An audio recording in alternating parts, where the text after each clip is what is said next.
이사야서 8장 5절에서 8절까지 말씀. 이사야서 8장 5절입니다. 8절까지 제가 읽고 교독합니다.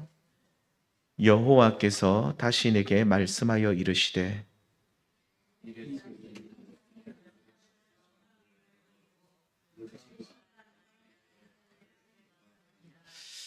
그러므로 주 내가 흉용하고 창이란 큰 하수 곧 아수르 왕과 그의 모든 위력으로 그들을 뒤덮을 것이라. 그 모든 골짜기에 차고 모든 언덕에 넘쳐 흘러 유다에 들어와서 가득하여 목에게까지 미치리라. 임마누엘이여 그의 펴는 날개가 내 땅에 가득하리라 하셨느니라. 아멘.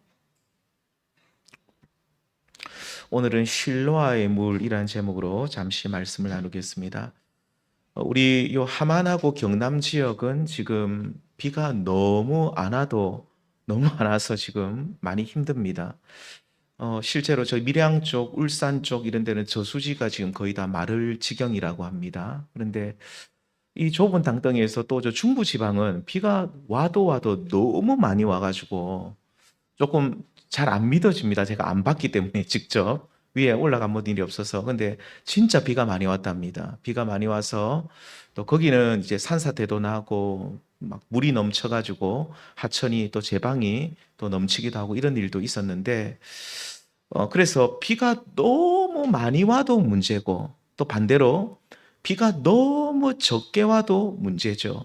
너무 많이 오면 홍수 때문에 피해도 많이 있고 또 너무 안 와도 가뭄 때문에 피해를 입습니다. 아무튼 하늘에서 내리는 비가 시적절하게 오면 우리에게 유익하지만 시도 때도 없이 많이 내린다든지 반대로 전혀 오지 않으면 아무리 지금 문명이 발달한 이 시대라 할지라도 AI 시대라 할지라도 우리는 고통받고 힘들어하고 어려움을 겪습니다. 자, 오늘은 이 물과 관련된 말씀을 잠시 나눠보도록 하겠습니다. 신명기 11장에 보시면 하나님께서는 모세에게 너희가 광야 생활을 끝나고 들어가게 될 가나안 땅, 이 가나안 땅은 젖과 꿀이 흐르는 땅이라고 말씀하시는데 전제가 있습니다. 이 가나안 땅은 천수답입니다. 말 그대로 하늘의 비만 의지하는 곳인데 너희들이 가나안 땅에 들어가서 이른 비와 늦은 비가 적당하게 내리면 이 가나안 땅은 젖과 꿀이 흐르는 땅이 될 것이다 라고 약속하시는데, 자, 이 말씀 같이 읽어보겠습니다. 시작. 여호와께서 너희의 땅에 이른 비 늦은 비를 적당한 때에 내리시리니 너희가 곡식과 포도주와 기름을 얻을 것이요. 아멘. 자, 가나안 땅이 하나님께서 말씀하시는 대로 젖과 그리고 꿀이 흐르는 땅은 맞는데, 그렇게 되려면 이 온 우주 만물을 통치하시는 하나님께서 너희에게 이른 비와 늦은 비를 적절하게 주셔야 된다라는 그런 말씀입니다. 자, 이렇게 적당하게 비가 내리면, 그러니까 비가 적당하게 내린다는 것은 어떤 거겠습니까? 내려야 될 때 내리고 또 적절하게 그 양도 필요한 만큼, 너무 많지도 않고 너무 적지도 않고 필요한 만큼 하나님이 주시는 것을 말하죠. 자, 그렇게 내리면 곡식과 포도주와 기름을 얻어서 풍요로운 삶을, 말 그대로 젖과 꿀이 흐르는 그 가나안의 삶을 너희들이 살 수 있다라고 하시죠. 자, 그런데 하나님께서 이스라엘 백성들에게 언제 이런 은혜를 주신다고 합니까? 우리는 14절 말씀만 봐서는 안 되고 그 앞절 말씀을 봐야 됩니다. 13절 말씀에 뭐라고 나와 있습니까? 분명히 이래 나옵니다. 너희가 만일 청종하고 너희의 하나님 여호와를 사랑하여 마음을 다하고 뜻을 다하여 섬기게 되면 14절에 내가 비를 적절하게 줄 것이다. 이른 비와 늦은 비를 줄 것이다. 라고 말씀하는 거죠. 그러니까 너희가 가나안 땅에 들어가서 그 땅에 이상한 우상들, 바알과 아세라와 그리고 일곱 족속이 섬기던 그 더러운 우상들을 섬기지 않고 다 척결하고 버리고 그 가나안 땅에서 하나님 백성으로 나의 말을 잘 듣고 순종하고 따르면 늦은 비와 이른 비를 통해서 풍성한 결실을 내가 너희에게 주겠다라고 우리 하나님이 약속하고 있는 것이죠. 사랑하는 성도님들, 오늘 우리 성도님들의 삶에도 하나님께서 허락하시는 이른 비와 늦은 비의 은혜, 그러니까 적절하게 내리시는 그 하나님의 은혜가 우리 성도님들의 삶 속에 넘쳐나시기를 소망합니다. 그러니까 하나님의 말씀을 잘 듣고 순종해야 됩니다. 하나님의 적절한 이 은혜, 그러니까 이른 비와 늦은 비의 은혜는 우리가 말씀에 순종하는 삶을 살아가는 성도들에게 주시는 은혜죠. 그래서 우리 인생 가운데 젖과 꿀이 흐르며 이 땅에서 하나님이 약속하신 그 풍성한 삶을 누리게 되는 그 복을 다 함께 받을 수 있기를 우리 주님의 이름으로 소망합니다. 성도님들, 하나님께서는 광야 생활을 하는 이스라엘 백성들을 향해서 당신께서 베푸시는 은혜를 늦은 비와 이른 비로 비유하고 있죠. 나는 결코 과하거나 부족하지 않게 너희에게 그 은혜를 적절하게 내려주신다는 그런 뜻입니다. 자, 그런데 오늘 말씀에서는 비하고도 비슷할 그러니까 이른 비와 늦은 비와도 비슷할 수도 있지만 비와는 좀 다르게 하나님의 은혜를 어디에다 비유하고 있습니까? 실로와 물에 비유하고 있습니다. 자, 그런데 안타깝게도 이스라엘 백성들은 이 실로아의 물을 버리고 르신과 르말리아의 아들을 기뻐했다라고 하죠. 자, 그렇다면 오늘은 왜 이스라엘 백성들이 실로아의 물이신 하나님을 버리고 대신 이방 나라를 선택하게 되었는지 잠시 이 부분에 대해서 말씀을 나눠보면요. 첫 번째, 오늘 본문 6절을 보시면 8장 6절에 보시면 실로아 물의 특징이 뭐라고 나오냐 이래 말합니다. 실로아 물은 천천히 흐르는 물이다. 자, 그래서 백성들은 천천히 흐르는 물이기 때문에 이 물을 버렸다는 뜻입니다. 아시는 대로 예루살렘은 높은 고지대에 세워진 성이죠. 자, 그런데 이렇게 높은 지역이지만 성 안에는 항상 물이 공급되고 있었다고 합니다. 언제요? 예, 주전 700년경 그때도 물이 계속 공급되고 있었던 것 같습니다. 이 아하스 시대 때도 공급이 되고 있었는데, 그런데 바로 예루살렘 성 밖에 있는 기혼샘이라는 곳으로부터 이 물이 공급되는데 성 안으로 수로를 통해서 천천히 적은 양이지만 끊임없이 이 실로아의 물이 예루살렘 그 성 안으로 이 기온샘의 그 물이 흐르고 있었다라고 하죠. 자, 그러니까 실로아의 물은 오늘 말씀대로 천천히 흐릅니다. 그 양이 그리 많지가 않습니다. 그런데 중요한 것은 끊임없이 천천히 그치지 않고 흐르고 이 물은 이른 비와 늦은 비와 같이 적절한 하나님의 은혜처럼 그 모든 유다 백성들이 예루살렘 성 안에 있는 백성들이 이 물을 통해서 농사도 짓고 먹을 이 물도 마시면서 충분히 이 물이 부족함이 없이 살 수 있었다라고 알려져 있죠. 한마디로 이 실로아의 물은 정말로 이른 비와 늦은 비와 같이 적절한 물이면서 급하고 강하게 흐르지 않는 그런 특징을 가지고 있었죠. 자, 그런데 이스라엘 백성들이 실로아의 물이신 하나님을 버리고 이들이 대신 선택하는 것이 뭐라고 나옵니까? 르신과 르말리아의 아들이라고 하는데 이 말씀의 뜻은 이렇습니다. 이스라엘 백성들이 이방 나라 아람 왕 르신과 북이스라엘 르말리아의 아들 베가 왕처럼 이방 나라를 의지했다는 뜻이죠. 좀 쉽게 말씀드리면 제가 지난번에도 말씀드렸지만 이사야서가 기록될 당시 남쪽 유다 백성들은 주변 여러 나라들로부터 위협을 받고 있었습니다. 특별히 이 아람 나라와 북이스라엘이 이 두 나라가 연합을 해가지고 쳐들어오고 저 북쪽에서는 또 계속해서 아수르가 위협하고 있었죠. 이렇게 어려운 국제 정세 속에서 남쪽 유다 왕이었던 아하스 왕은 하나님을 굳건하게 믿고 의지해야만 했는데 천천히 흐르는 실로아 물이신 하나님을 버리고 뭐를 선택합니까? 아수르를 선택합니다. 아수르를 의지하는 거죠. 당시 아수르 왕에게 지난주에도 말씀드렸지만 나는 당신의 종입니다. 나는 당신의 충직한 신하입니다. 당신만이 나의 유일한 왕입니다. 라고 하면서 금과 은 조공을 바치면서 아부하면서 이렇게 아수르를 의지하면 지금 당장 내가 당하고 있는 이 여러 나라들이 우리나라를 지금 괴롭히고 있는데 이 당하고 있는 어려움에서 내가 이제 이 어려움에서 능히 그리고 빨리 이 어려움을 이겨낼 것이라고 이 아하스 왕은 생각했던 것이죠.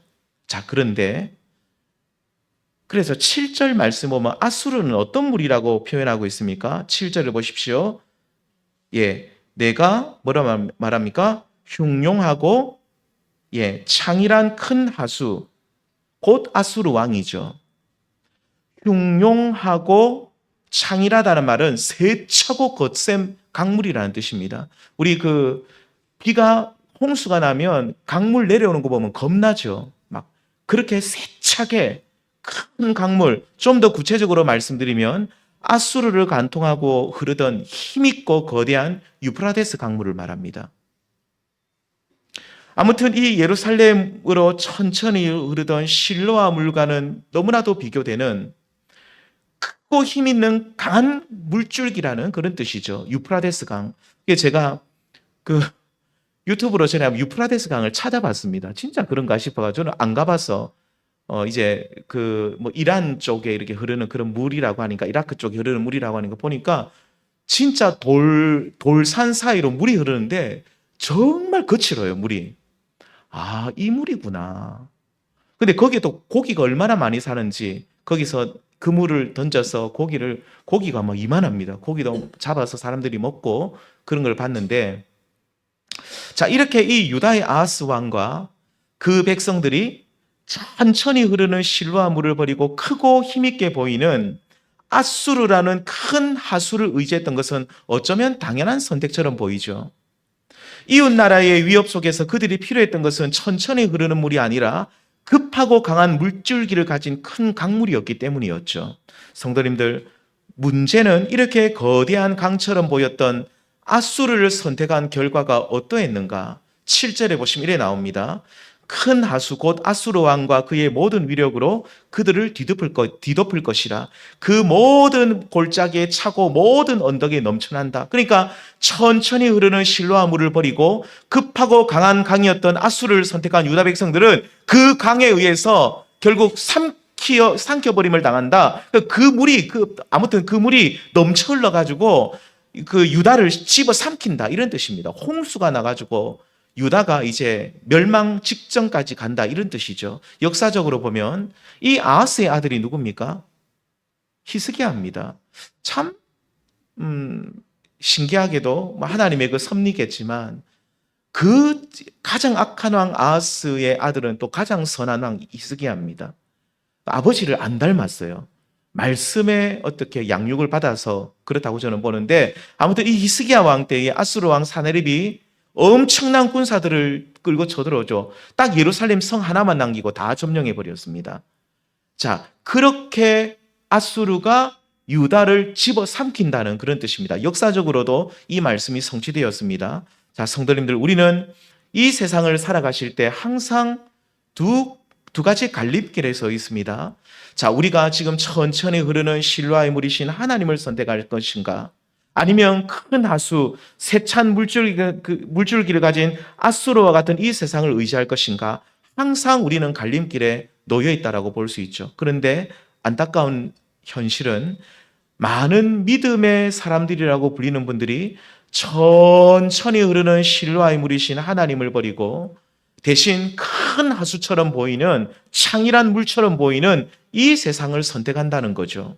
그 이유는 눈에 보이는 당장의 이익 때문입니다. 이득 때문이죠. 다른 말로 말하면 욕심 때문이죠. 하나님을 선택하지 못하고 세상을 선택합니다. 성도님들, 요한일서 2장 16절에 보면 이 세상에 있는 모든 것들이 육신의 정욕과 안목의 정욕과 이생의 자랑이라고 합니다. 그러니까 이 세상에 있는 것은 오늘 말씀의 아수르처럼 거대한 물줄기를 가지고 흐르면서 인간의 욕심을 채워주는 것이 대부분이라는 거죠. 그런데 하나님의 길은 그렇지 않습니다. 천천히 흐르면서 그리고 당장 우리의 욕망을 채워주시길 않아요. 우리 성도 꼭 기억하십시오. 하나님의 은혜는 내가 욕심을 부리고 있는 것을 하나님께서는 다 채워주지 않는다는 겁니다. 오히려 하나님께서는 정욕으로 구하면 내가 듣지 않는다고까지 말씀하시죠. 그래서 우리는 정욕을 버리고 하나님 앞으로 나아가야 됩니다. 그래서 하나님을 선택하고 그분을 믿는다는 것은 지금 내 앞에 있는 당장의 문제가 해결되지 않는 경우가 많아요. 하나님의 약속과 그 말씀을 붙들고 나아가는 삶은 어떻게 보면 천천히 흐르는 실로아 물처럼 내 삶이 갑자기 변하지 않고 갑자기 채워지지 않고 내가 이만한 어떤 통이 있어요. 내 인생의 통이 있는데 물통이 있는데 그 물통에 하나님의 은혜가 갑자기 하나님 내가 원하는 대로 다 채워지지가 않아요. 천천히 흐르는 실로와 물이기 때문이죠.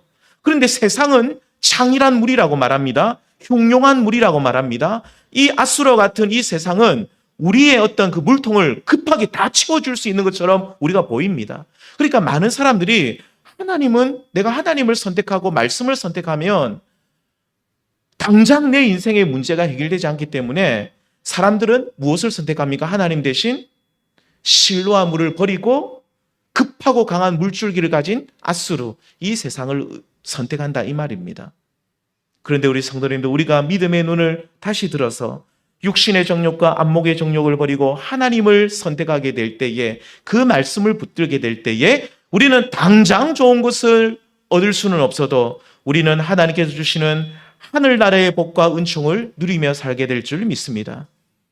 만약에 유다왕 아하스가 세차게 흐르는 유프라데스 강물 같은 아수르를 선택하지 않고 천천히 흐르는 실로아 물과 같은 하나님을 선택했다면 당장에는 조금 어려움이 찾아왔었겠죠.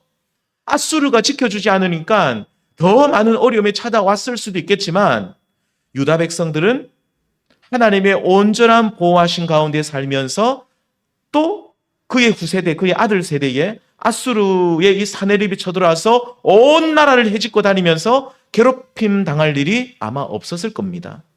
그러므로 우리 성도님들, 우리는 눈에 보이는 당장의 유익, 나의 욕심을 채워주는 당장의 이익을 쫓아가지 마시고 오직 천천히 흐르는 실로아의 물과 같은 하나님을 선택하시는 우리 성도님들이 다 될 수 있기를 소망합니다. 성도님들, 실로아의 물은 아무리 가물어도 마르지 않는다고 합니다. 그 고대 문헌에 나와 있습니다. 아무리 가물어도 마르지가 않는데요. 그런데 그 물은 다시 말씀드리지만 또 아무리 그 지역은 비가 많이 내리지도 않지만 비가 세차게 내려도 또 와락 물이 또 내리지도 않는다고 합니다. 똑같다고 합니다. 천천히 끊임없이 흐르는데 우리 성도님들, 그 물이 천천히 끊임없이 흘러도 그 삶이 유대인들을 윤택하게 하고 풍요롭게 했던 것이죠. 그러므로 지금 당장 눈앞에 유익을 붙드는 것이 아니라 천천히 흐르는 실로아의 물이신 하나님을 붙드심으로 말미암아 우리가 이 세상이 주는 당장의 어떤 입에 단 것과 같은 좋은 것, 그것을 맛보고 멸망으로 갈 것이 아니라 하나님이 허락하시는 그 은혜를, 그 늦은 비와 그리고 이른 비와 같은 그 하나님의 시의적절한 그 은혜를 우리가 받으심을 통해서 우리가 이 땅에서 하나님이 허락하시는 참된 형통함을 누리고 살아가시는 저와 우리 모든 성도님들 다 될 수 있기를 주님의 이름으로 소망합니다. 두 번째, 이 유다 백성들이 천천히 흐르는 실로아의 물을 선택하지 않았던 이유는 뭡니까? 첫 번째는 너무 천천히 흘러서 그렇습니다. 세차게 흐르는 아수르가 더 좋아 보여서 그렇습니다. 두 번째는 뭐냐면 가만히 있어도 흘러오는 물이기 때문이었습니다. 실로아 물은 기온샘에서 바로 나이어 예루살렘으로 천천히, 그렇지만 끊이지 않고 흘러 들어오는 물이라 그랬습니다. 예루살렘에 사는 그 사람들이, 그 백성들이 어떤 노력을 하지 않아도 그냥 계속 공급된다고 합니다. 생명수와 같은 거죠. 그런데 유다 백성들은 이런 하나님의 은총을 거절하고 대신 찾아가야 하고 노력해야 하는 큰 하수 유프라테스를 선택합니다. 무엇인가 열심히 노력하고 인간적인 열심을 다해서 얻는 흉용하고 창이란 큰 하수가 더 좋아 보였던 거죠. 무슨 말이냐면 이 뭔가 모르게 성취감이 있다는 거예요. 내가 이 큰 하수 유프라테스는 내가 노력을 하고 내가 땀을 흘리고 내가 무언가 인간적인 힘을 다해서 얻을 수 있는 것이라고 본다면 실로아의 물은 아무런 인간적인 노력을 하지 않아도 그냥 계속 흐르는 물이니까 뭐가 모르게 좀 아쉬워 보이고 부족해 보이고 뭔가 모르게 내가 이 실로아의 물은 뭔가 모르게 내 인생에 도움이 되지 않는 것처럼 유다 백성들에게 또 아하스 왕에게 그래 보였다는 말입니다. 성도님들, 오늘날 인본주의가 판을 치는 이 시대에 인간의 노력 없이 좋은 것은 결코 생기지 않는다. 그러니까 인간 중심주의, 인본주의는 인간의 노력이 모든 인류의 어떤 문명을 만들어가고 역사를 움직여간다라고 그렇게 말을 하죠. 자, 물론 우리 성도님들, 아담의 후손으로 태어난 우리들은 반드시 이마에 땀을 흘려서 일을 해야 됩니다. 그리고 주어진 생업에 우리는 최선을 다하고 성실해야 됩니다. 이것을 부정하는 것은 아닙니다. 믿음의 사람들은 땀의 가치를 믿지 않는 사람보다 더 높이 평가해야 됩니다. 제가 지난주에 주식에 대한 이야기를 설교 시간에 잠시 말씀드렸지만, 제가 주식은 도박 같다고 한번 말씀드렸었죠. 도파민 수치가 마약하고 똑같습니다. 단타인 경우입니다. 약간 넣고 바로 그날 빼고 넣고 빼고 하는 그게 이익이 생기면 거의 마약 수준입니다. 그래서 내가 돈을 많이 벌었다고 하는데 나중에 계산해 보면 아무것도 없어요. 그리고 나서 그다음부터 빚을 내서 하죠. 지금 오늘 주가가 6,000피 밑으로 내려가 버렸는데 코스피가 4,000피, 3,000피까지 내려가 버리면 큰일 날 일이 많이 일어날 수가 있습니다. 우리 믿음의 사람들은 오늘날 사람들은 땀 흘려 일하는 가치를 굉장히 우습게 여깁니다. 저는 저희 어릴 때 제가 참 좋은 교육을 받았던 것은 저희 아버지는 땀 흘려 일하는 분이었거든요. 새벽 아침 6시에 식사를 하고 7시에 나가가지고 밤 11시까지 일하시는 분이었어요. 하루 종일 유리 자르고 하루 종일 샤시하고 오토바이 타고 다니면서 하루 종일 일하는데, 저렇게 땀 흘려 일해야지만이 돈을 벌 수 있는구나. 그리고 돈의 가치가 얼마나 소중한가. 이렇게 말하면 목사가 좀 돈이 중요한 이런 뜻이 아니고, 돈을 버는 그것이 얼마나 그 힘들고 그 가치가 얼마나 소중한가라는 것을 어릴 때 땀의 가치, 돈의 가치에 대해서 많이 생각을 했습니다. 지금 또 그것이 참 좋은 교육이었던 것 같아요. 자, 그런데 우리가 아무튼 이 믿음의 사람들은 이 땀의 가치를 내가 무상으로, 내가 어떻게 잔머리로 내가 돈을 벌려고 하는 생각들은 우리는 버려야 되고, 땀의 가치를 높이 평가하는 사람들이, 가치를 인정하는 사람들이 바로 믿음의 사람들입니다. 우리가 아무것도 노력하지 않았는데, 아무것도 한 것이 없는데 하나님께서 우리가 그냥 이상하게 펑뛰기로 뭘 준다, 우리 이런 생각들은 애시당 조리는 버려야 되는 거죠. 땀 흘려 우리는 이 땅에서 먹을 것을 또 일을, 생업에 최선을 다해야 되는데, 자, 그런데 우리 성도님들, 우리가 아무것도 한 것이 없는데 주시는 은혜도 있다는 것을 또 믿음의 사람들이 인정해야 됩니다. 땀의 가치, 인간의 노력을 우리가 믿음의 사람들이 인정하면서도 동시에 내가 땀도 흘리지 않고 아무것도 안 했는데도 하나님이 주시는 선물이 있다. 그것이 하나님의 은혜인데, 요한복음 4장에 보시면 예수님께서 사마리아 여인을 찾아가셔서 물에 관한 이야기를 계속합니다. 오늘 제가 물에 관한 이야기를 계속하고 있는데요. 이 여인은 사람들의 시선을 피해서 한낮에 물을 기르러 오는 노력을 했었죠. 그 노력을, 그 떼약볕에 물을 기르러 오는 그 노력을 계속해야만 하는 여자였습니다. 이때 예수님이 여인에게 뭐라고 말합니까? 내가 주는 물을 마시면 내가 실로아의 물이 될 거라는 거예요. 너의 삶 속에 이제 네 속에 물을 내가 넣어주겠다는 거거든요.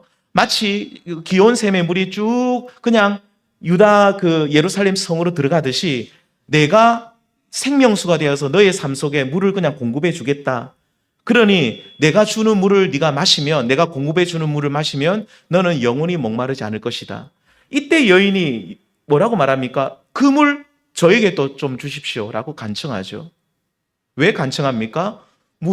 물 기르러 오는 게 너무너무 힘든데 우리 주님이 네가 이제 물 기르러 오지 않아도 된다. 내가 주는 물을 마시면 너는 이제는 목마름이라는 것은 이제 없을 것이다. 요한복음 4장 14절에 보면 내가 주는 물을 마시는 자는 영원히 목마르지 아니하리니 내가 주는 물은 그 속에서 영생하도록 솟아나는 샘물이 되리라. 아멘. 사마리아 여인은 오늘 내가 뜨거운 햇살을 맞으며 야곱의 샘물까지 찾아왔던 것처럼 물을 얻으려면 땀 흘리고 노력해야 된다는 생각이 지배적이었는데, 예수님께서는 너는 이제 내가 주는 물을 마시라고 하죠. 그러니까 이제는 찾아오는 것이 아니라 네가 이제 물을 찾으러 가는 것이 아니라 내가 너를 찾아서 목마르지 않는 물을 주겠다라고 약속하십니다. 자, 물론 이 물은 누구를 가리키고 있습니까? 예수님을 가리키죠.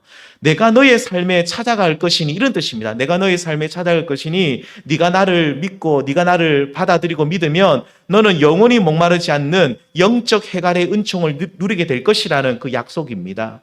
이렇게 예수님께서는 사마리아 여인에게 어떤 노력이 없어도 얻을 수 있는 영원한 생수, 결코 목마르지 않는 물이 있다라고 말씀하시고 그 물을 약속하셨죠. 성도님들, 실로아의 물은 계속 흐르면서 별다른 노력을 하지 않았는데도 예루살렘을 적시는 것처럼 하나님의 은혜 또한 우리가 한 것이 별로 없는데, 아니 아예 없는데도 끊임없이 계속해서 우리 삶에 흐르고 있는 것을 보게 됩니다.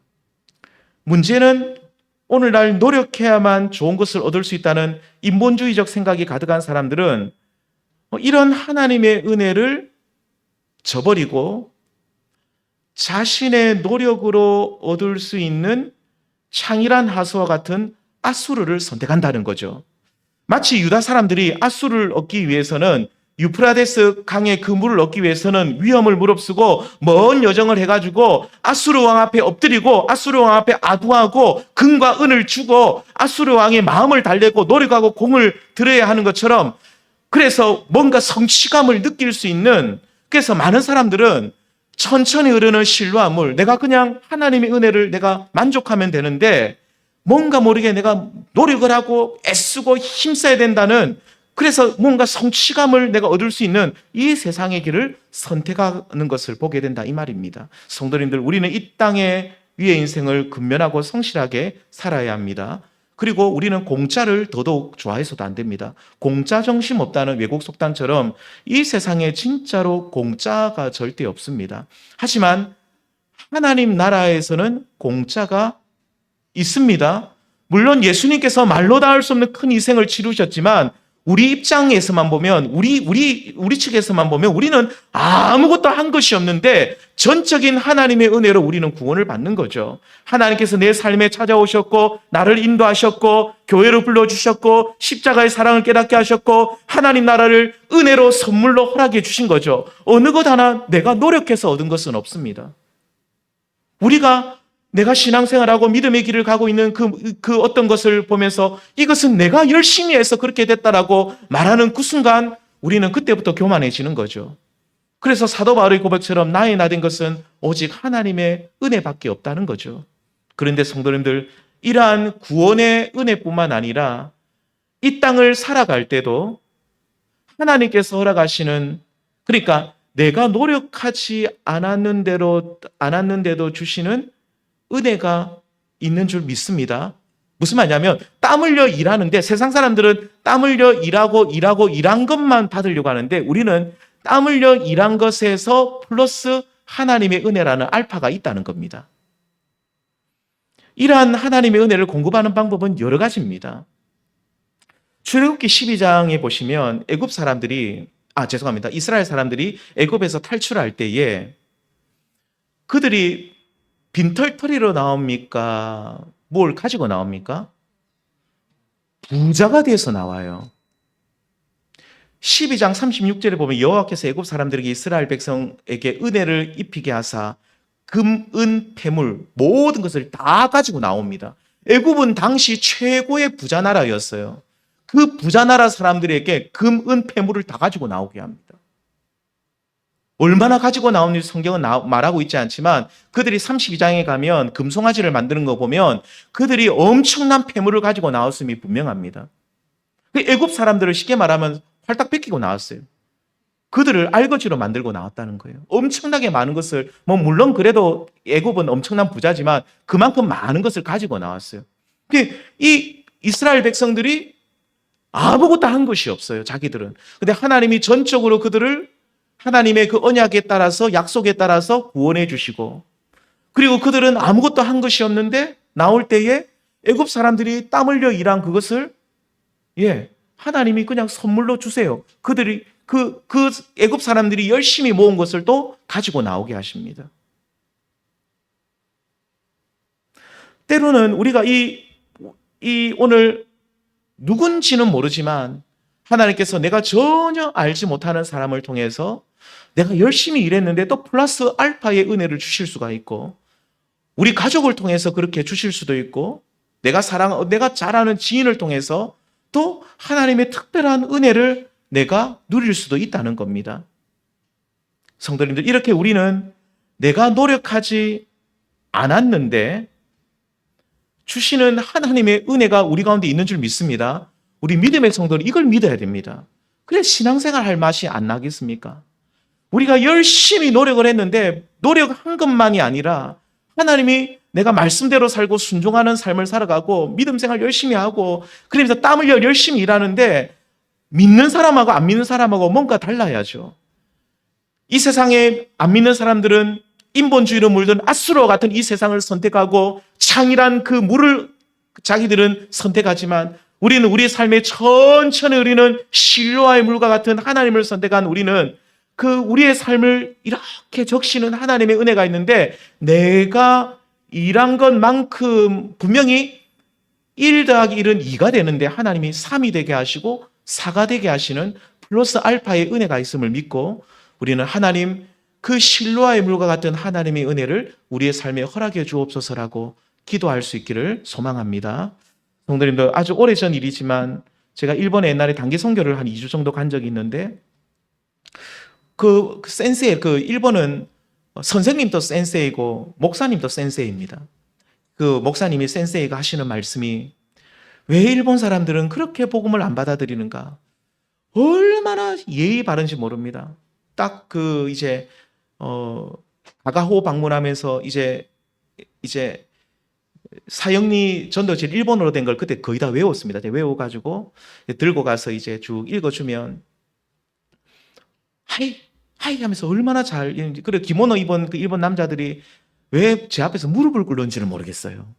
그 나이 많은 할아버지가 무릎을 다 꿇고 얼마나 정중하게 무릎 꿇는 게 굉장히 편해 보여요. 그리고 그래서 무릎 꿇고 얘기하면 하이 하면서 인사를 알아듣는 건지 못하고 무슨 말인지 알고 듣는 건지 모르겠지만 아무튼 너무너무 예의 바르고 너무너무 참 너무너무 좋아요. 너무너무 참 잘 받아들이는 것 같은데 중요한 것은 안 받아들여요.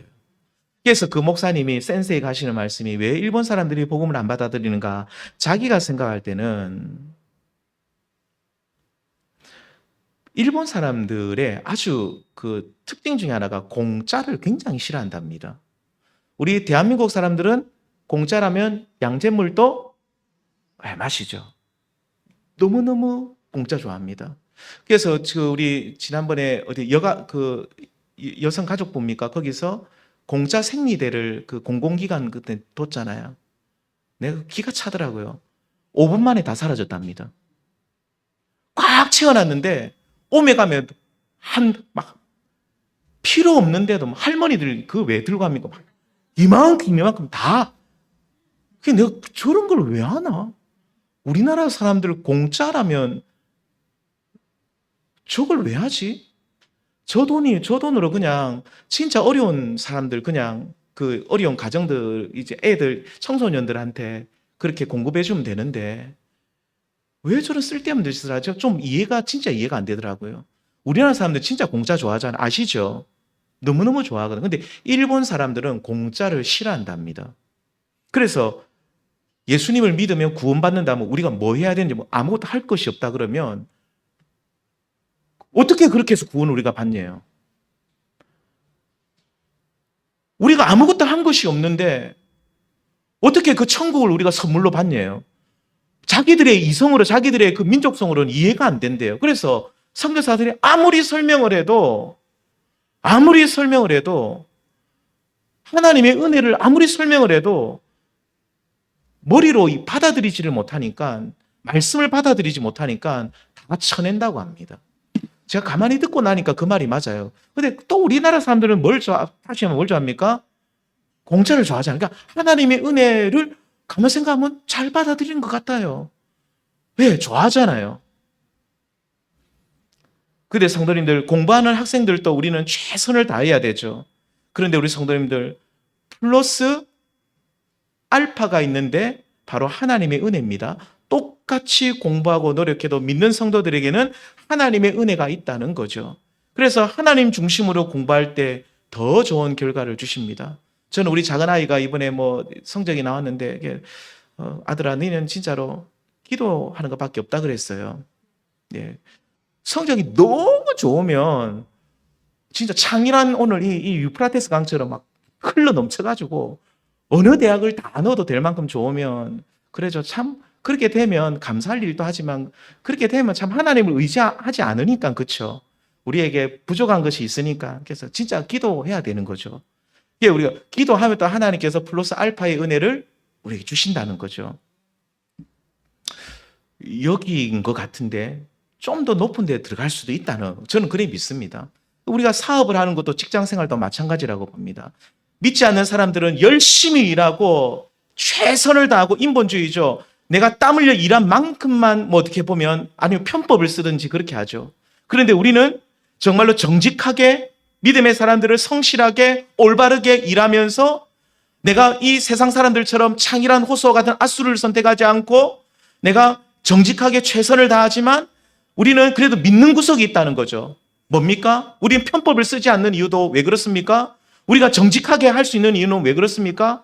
우리가 세상 사람들처럼 나쁜 짓 하지 않고도 우리가 그 사람들보다 뒤지는 한이 있어도 우리가 정도를 걸어갈 수 있는 것은 왜 그렇습니까? 하나님이 우리에게 주시는 플러스 알파의 은혜가 있기 때문인 줄 믿습니다. 그래서 우리는 이 세상에서 천천히 흐르는 실로아의 물이신 하나님만 붙들고 나아가는 그런 사람들인 것이죠. 그래서 우리 그리스도인들은 세상 사람들과 삶의 결이 다릅니다. 세상 사람들은 아등바등 무조건 노력만 해야 된다고 그렇게 생각하고 그것을 얻으려고 하는데, 그리스도인은 모든 일에 최선을 다하고 노력하지만 하나님이 주시는 그 은혜가 있음을 알고 그 은혜를 붙들고 믿고 살아가는 우리가 바로 믿음의 사람들, 그리스도인이라는 것입니다. 사랑하는 성도님들, 오늘 저와 우리 모든 성도님들, 우리에게 주시는 바 하나님의 그 천천히 흐르는 실로와 물과 같은 하나님의 은혜가 끊이지 않는, 멈추지 않는 하나님의 은혜가 있음을 기억하시고 이 세상 앗수를 의지하지 마시고 천천히 흐르는 실로와 물과 같으신 하나님만 의지하고 믿고 나아가시는 우리 모든 성도님들 될 수 있기를 주님의 이름으로 축원드립니다. 우리 시간 함께 합심해서 기도